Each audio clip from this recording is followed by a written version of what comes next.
রাজশ্রী মা স্ত্রীকে হারিয়ে কঠিন একটা মানুষে পরিণত হয়েছে। বাবা ছেলে এমনকি সবার সাথে অনেক কড়া ভাষায় সে কথা বলে। এমন একটা কঠিন মানুষের জীবনে হঠাৎ করে একটা নরম মেয়ের আগমন ঘটে। নরম মেয়েটা কি শেষ পর্যন্ত কঠিন মানুষকে বশে আনতে পেরেছিল তা জানতে দেখুন আজকের এক্সপ্লেনেশন। আজকে আমরা নিয়ে এসেছি ফ্যামিলি ড্রামা উল্টো রথ মুভির এক্সপ্লেনেশন। তাহলে কথা না বাড়িয়ে চলুন সরাসরি গল্পেই চলে যাওয়া যাক। সাধারণত হাসপাতালের সামনে ভিড় জমায় রোগী এবং রোগীর আত্মীয় স্বজন। তবে দেবার্ষী তার নাতির প্রতিটি বার্থডে পালন করেন হাসপাতালের সামনেই, কারণ এই হাসপাতালেই ঋষি জন্মেছিল। অবশ্য বাবার এমন কর্মকাণ্ডে রাজশ্রী অনেক বিরক্ত। প্রতিবারই অনেকের কাছ থেকে কথা শুনতে হয় তার। এজন্য দ্রুত ঋষির কেক কাটা কার্যক্রম শেষ করে বাবা ছেলেকে গাড়িতে ওঠায়। গাড়িতে ওঠার আগে বার্থডে কেকটা উপস্থিত সবাইকে দিয়ে দেয়। ফেরার পথে ঋষি তার বার্থডে সেলিব্রেট একাই করে। গাড়ির ছাদ খুলে নিজে সবকিছু এনজয় করে। ঋষির দাদা এসব ব্যাপার উপভোগ করলেও বাবা বিরক্ত বোধ করছিলেন। সবাই বাড়ি চলে আসে। ঋষি এসেই দেয়ালে টাঙানো মৃত মা এবং দাদির ছবি দেখে। ঋষির মা অনেক আগেই মারা গিয়েছেন, তাই তাকে শাসনের সাথে বাবা আগলে রাখলেও দাদা অনেক আদর করেন। রাজশ্রী একদম স্ট্রিক্ট একজন মানুষ। বাড়ি এসে আগে ঋষিকে পড়তে বসতে বলেন, কারণ আগামীকাল তার ম্যাথ এক্সাম। কিন্তু বার্থডের দিন ঋষি পড়তে একদমই নারাজ। তার ভাবনা, আজকে মা বেঁচে থাকলে এই বার্থডের দিন পড়তে বসতেই বলতো না। এই যে ঋষি ভারী ভারী সংলাপ বলছে, এইসব সে শিখেছে টিভিতে সিরিয়াল দেখে। তাই রাজশ্রী কাজের মেয়ে সিথিকে একগাদা কথা শোনায়। সিথি ঋষিকে নিয়ে টিভি দেখতে বসে পড়ে। যাই হোক, রাজশ্রী ঋষিকে বারবার পড়তে বসতে বললেও ঋষি বারবার না করেই যাচ্ছিল। তাই রাজশ্রী নিজে থেকে বই নিয়ে এসে ঋষিকে এক অঙ্ক 2 মিনিটের মধ্যে সলভ করার নির্দেশ দেয়। ঋষি সেটা 2 মিনিটের মধ্যে সলভ করে দিলে দাদা অনেক খুশি হয়। এই খুশিতে একটা পার্টি রাখারও সিদ্ধান্ত নেয়। মূলত দেবার্ষী বার্থডে পার্টির আয়োজন আগেই করে রেখেছিল, যেখানে ঋষির একমাত্র ফ্রেন্ড জিনিয়া এবং তার পরিবারকে ইনভাইট করে রেখেছে। ডিনারে জিনিয়া এবং তার পরিবার উপস্থিত হয়। এই খাওয়া দাওয়ার সময়ও রাজশ্রী শুধু বাবাকে দাপটের ওপর রাখে। এইটা খেতে নিষেধ করে তো ওইটা খেতে নিষেধ করে। একই ব্যাপার ঋষির সাথেও ঘটে। তাই জিনিয়া ঋষিকে বলতে বাধ্য হয়, তোমার বাবার জন্যই আসলে তোমার বেশি ফ্রেন্ড নেই, তাই না? জিনিয়ার বাবার ম্যাট্রিমনি কোম্পানি আছে, অনেককে বিয়ে দিয়ে থাকেন। দেবার্ষী এই ব্যাপার নিয়ে জিনিয়ার বাবার সাথে কথা বলতে থাকলে রাজশ্রী ভালোভাবে ব্যাপারটা নেয় না। জিনিয়ার বাবাকেই বলে ফেলে, একদিন বাইরে এই ব্যাপার নিয়ে কথা বলেন, এখন খাওয়া দাওয়া শেষ করে বাসায় যান, আগামীকাল জিনিয়ার এক্সাম আছে। তো পরের দিন সকালে ঘুম থেকে উঠে রাজশ্রী আগে নিজের বেড গুছিয়ে ডেইলি চার্টের কাছে যায়। হ্যাঁ, রাজশ্রী এতই স্ট্রিক্ট একজন মানুষ যে বাবা ছেলে কখন কি করবে তার রুটিন করে রেখেছে। রাজশ্রীর জগিং শেষে বাসায় ফিরে বাবার ডেইলি রুটিনের ব্যাপারে আগে রাগ দেখায়। বাবার গ্যাস্ট্রিক এতই বেড়েছে, সময়ে অসময়ে শুধু বায়ু ছাড়ছে।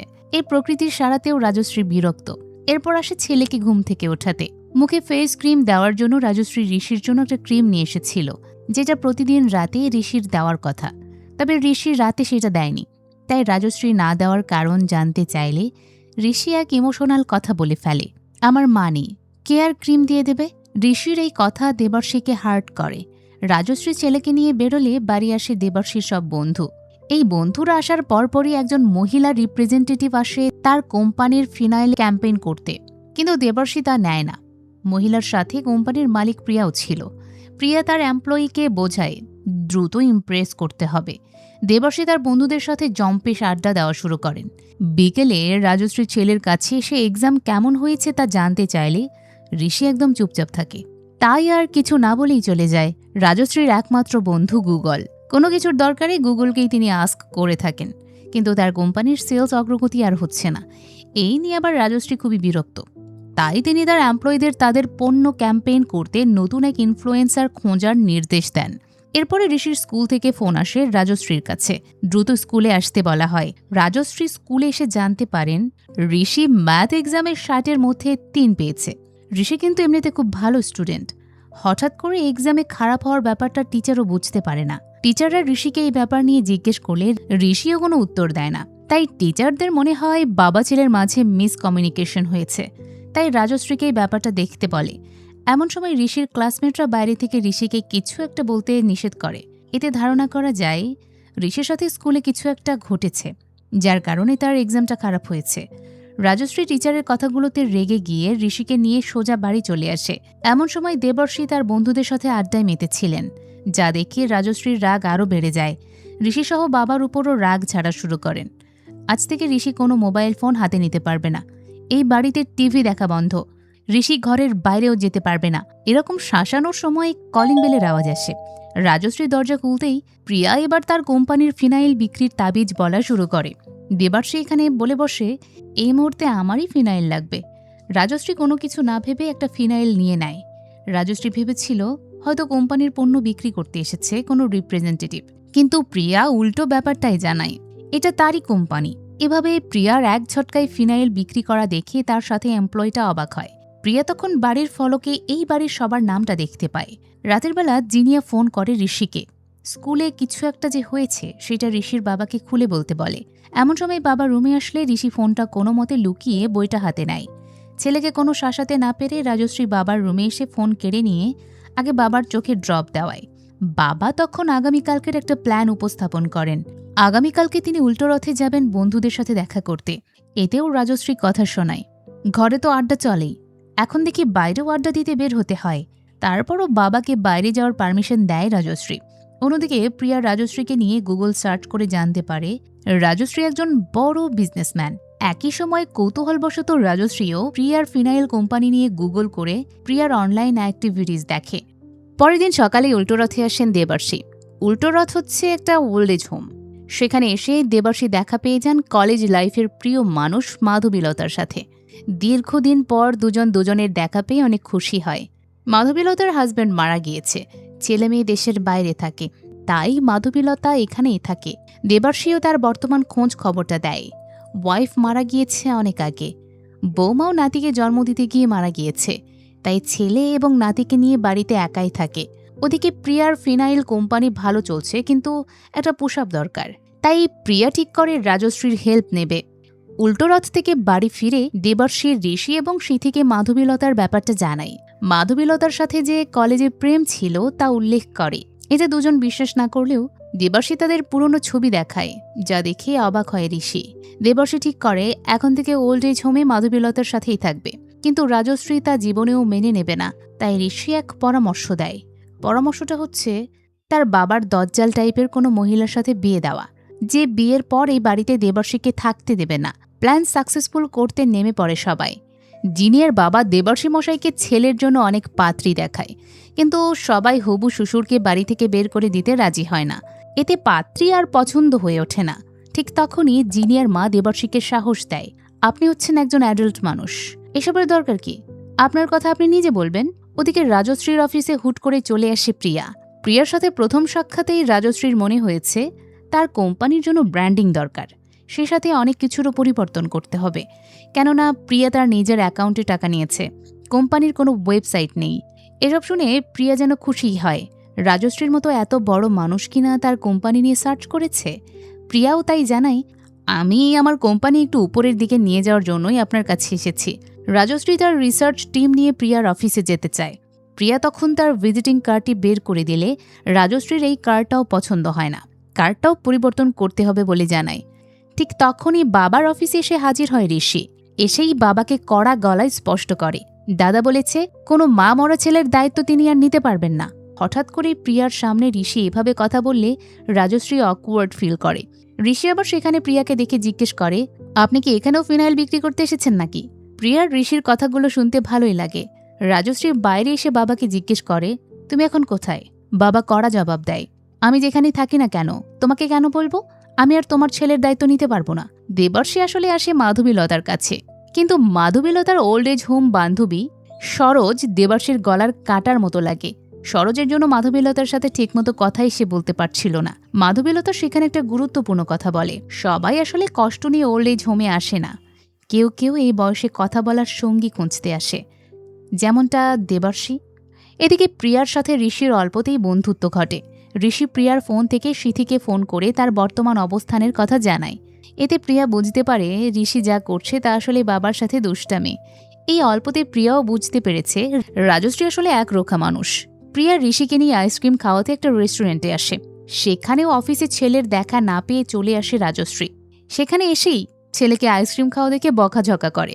তখন প্রিয়া তার মায়ের এক অভিনব বুদ্ধি করে দেখায়। আইসক্রিম খাওয়ার পর পানি খেলে আর ঠান্ডা লাগবে না, তাই ঋষিকে পানি খাওয়ায়। এরপর ঋষি বাবাকে দিয়ে প্রিয়ার ফোনে দুজনের একটা ছবি তুলে নেওয়ায়। ছবি তোলার পর প্রিয়াকে সেই ছবি বাবার নাম্বারে দিতেও বলে। প্রিয়াও তাই দেয়। যা বাড়ি ফেরার পথে ঋষি দেখে। বাড়ি ফিরে রাজশ্রী বাবার উপরে রাগ দেখায়, কিন্তু বাবা স্পষ্ট জানিয়ে দেয় এই বাড়িতে তিনি আর থাকবেন না, উল্টোরথ ওল্ড এজ হোমে গিয়েই থাকবেন। কিন্তু রাজশ্রীর একটাই কথা, এই বাড়ি হচ্ছে তার বাবার, এখানে সে আছে, ঋষি আছে, সবাইকে ফেলে হোমে গিয়ে থাকবে কেন? দেবার্ষী কিছু অপ্রিয় সত্য কথা বলে ফেলে। এই বাড়িতে সবাই থাকলেও কেউ আসলে নেই, স্পেশালি রাজশ্রী থেকেও নেই, শুধু কাজ আর কাজ।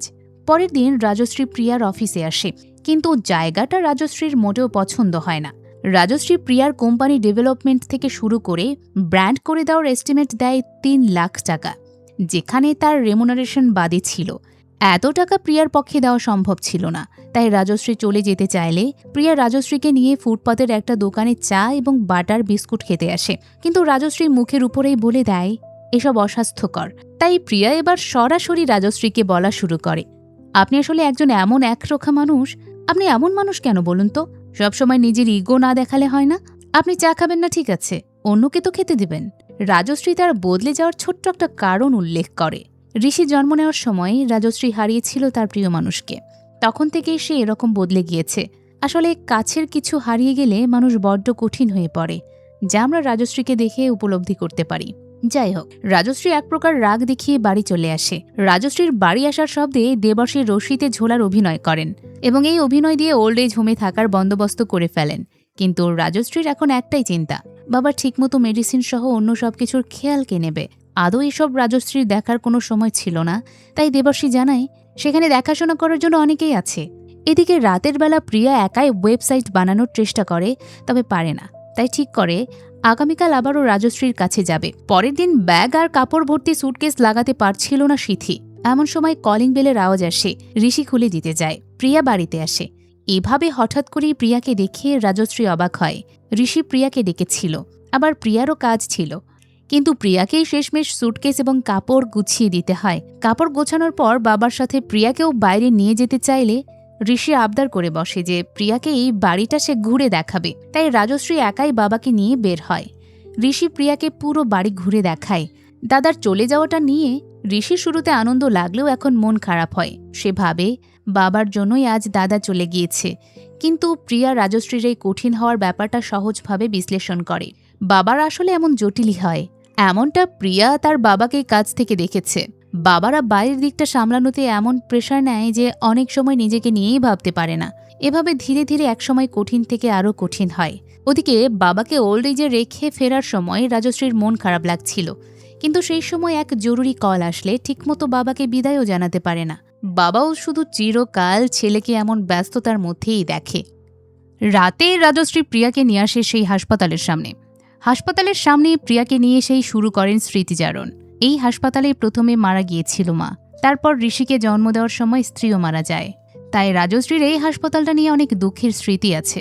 আবার এই হাসপাতালেই জন্মেছিল ঋষি, তাই একদিক থেকে হাসপাতালের প্রতি গ্রেটফুলও তিনি। কেননা সদ্য জন্ম নেওয়া ঋষিকে 7 দিন ধরে স্পেশাল কেয়ার ইউনিটে সুচিকিৎসা দিয়ে ডাক্তাররা বাঁচিয়ে নিয়ে এসেছিল। এরপর থেকে রাজশ্রীর জীবন পুরোপুরি বদলে যায়। রাজশ্রী মনের জমানো কথাগুলো কাউকেই বলেনি, কিন্তু আজ প্রিয়াকে কেন বলছিল তা নিজেও বুঝতে পারে না। প্রিয়াও তখন তার ব্যক্তিগত কিছু ব্যাপার প্রকাশ করে। প্রিয়া একজন বায়োমেকানিক্যাল ইঞ্জিনিয়ার, ব্যাঙ্গালোরে একটা ভালো জব করত, কিন্তু সেটা ছেড়ে নিজে একটা স্টার্ট করেছে। শুধুমাত্র মন এই কাজ করতে বলেছে। তাই প্রিয়া রাজশ্রীকেও মাঝে মাঝে মনের কথাগুলো শুনতে বলে। এই যে বাবাকে গ্যাস্ট্রিকের ওষুধ খাওয়ানোর জন্য চাপ না দিয়ে আমলকির রস দিলেও তো পারে, যা কিনা ভালো কাজ করবে। ঋষির জন্য এক পৃথিবী আছে, যেখানে ঋষি অনেক সুন্দরভাবে হাসি খুশি থাকে। তাই ঋষিকে যেন তার মতো থাকতে দেয়।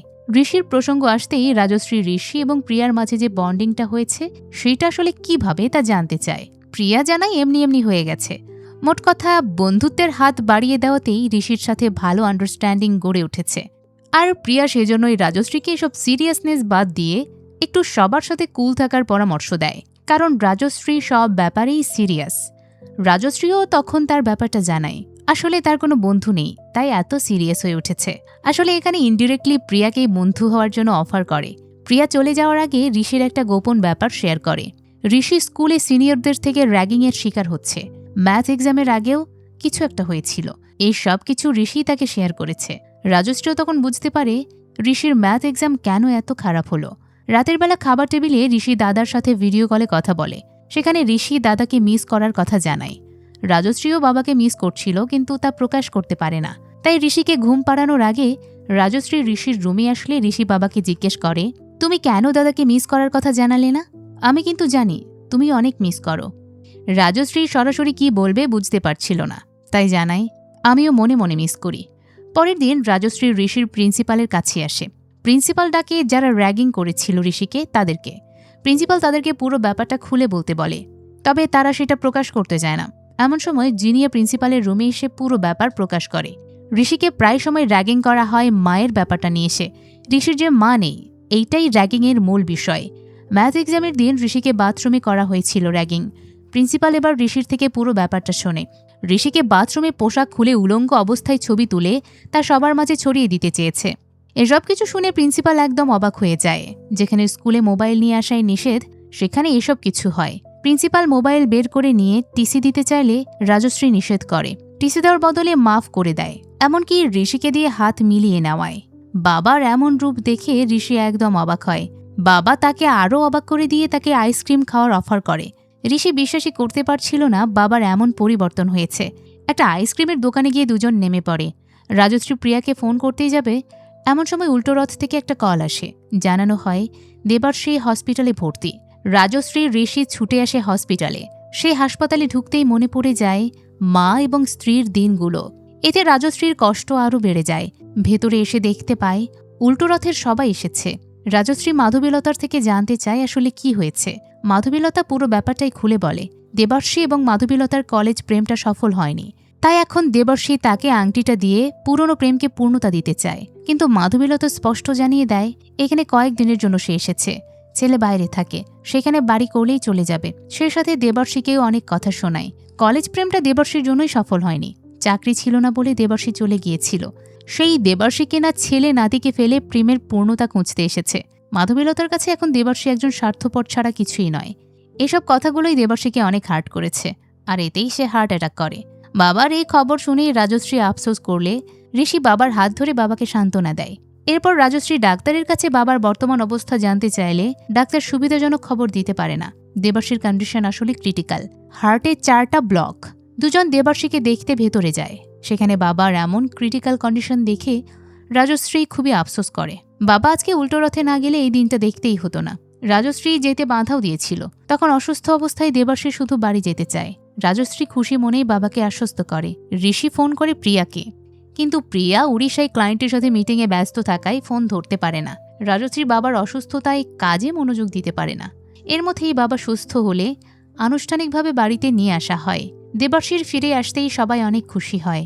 রাজশ্রী প্রিয়াকে ফোন করে বাবার সুস্থ হয়ে বাড়ি ফেরার কথাটা জানায়। রাজশ্রী নিজেই বাবার সেবা করা শুরু করে, নিজ হাতেই তাকে ঔষধ খাওয়ায়। ঋষি প্রিয়ার সাথে ভিডিও কলে কথা বলে। সেখানে রাজশ্রী একবার প্রিয়াকে দেখে। রাজশ্রীর এখন অনেক পরিবর্তন হয়েছে। সে হাসি খুশিভাবেই কথা বলে। সিথিকে সিরিয়াল দেখতে দেওয়ার জন্য টিভির রিমোট ছেড়ে দেয়। অফিসের সবাইকে কাজ শেষ হওয়ার আগেই লাঞ্চ ব্রেক দেয়। সবার সাথে হাসি খুশিভাবে কথা বলে। বাবার তাস খেলার সঙ্গীদের রাজশ্রী নিজে ডেকে নিয়ে আসে। এর মধ্যেই প্রিয়া চলে আসলেই আগে রাজশ্রীর সাথে দেখা করে। রাজশ্রী প্রিয়ার বিজনেসের কাজে হেল্প করার কথা নিয়ে এসে প্রিয়ার সাথে বন্ধুত্ব করে ফেলে। এই যে রাজশ্রীর মাঝে আজ পরিবর্তন এসেছে, তার ক্রেডিটও প্রিয়াকে দেয়। প্রিয়াও রাজশ্রীর বন্ধুত্বকে স্বাগত জানায়। যে রাজশ্রী ছিল একদম কড়া একজন মানুষ, সম্পর্কের মাঝে দেয়াল নিয়ে এসেছিল, সেই দেয়াল আজ প্রিয়া এসে ভেঙে ফেলেছে। তাই রাজশ্রীর কাছে প্রিয়া এখন অনেক আপন। এদিকে দেবাশ্রী বাড়ির নাম বদলিয়ে উল্টো রথ রেখে দেয়, যা দেখে রাজশ্রী বাবাকে মজা করে বলে, উল্টো রথে থাকতে দেয়নি বলে বাড়িটাকে উল্টো রথ বানিয়ে ফেললে। প্রিয়া তখন উল্টো রথের মানে বুঝিয়ে বলে, উল্টো রথ মানে আবার ফিরে আসা। দেবাশ্রীর ফিরে আসাটাকে সবাই সুখ স্মৃতির সাথেই রাখে। সবার হাসি খুশি ছবি তোলার মধ্য দিয়ে শেষ হয় এই মুভিটি। আমরা আসলে কঠিন হয়ে জন্ম নেই না, পরিস্থিতি আমাদের কঠিন বানিয়ে দেয়, যেমনটা রাজশ্রী হয়ে গিয়েছিল। তাই দিন শেষে প্রিয়ার মতো মানুষদের আমাদের জীবনে প্রয়োজন পড়ে, যারা কঠিন জীবনকে সহজ করে। মুভিটি আপনাদের কাছে কেমন লেগেছে তা জানিয়ে দিন কমেন্ট বক্সে। এতক্ষণ মিসেস মুভি এক্সপ্লেইনারের সাথে থাকার জন্য ধন্যবাদ।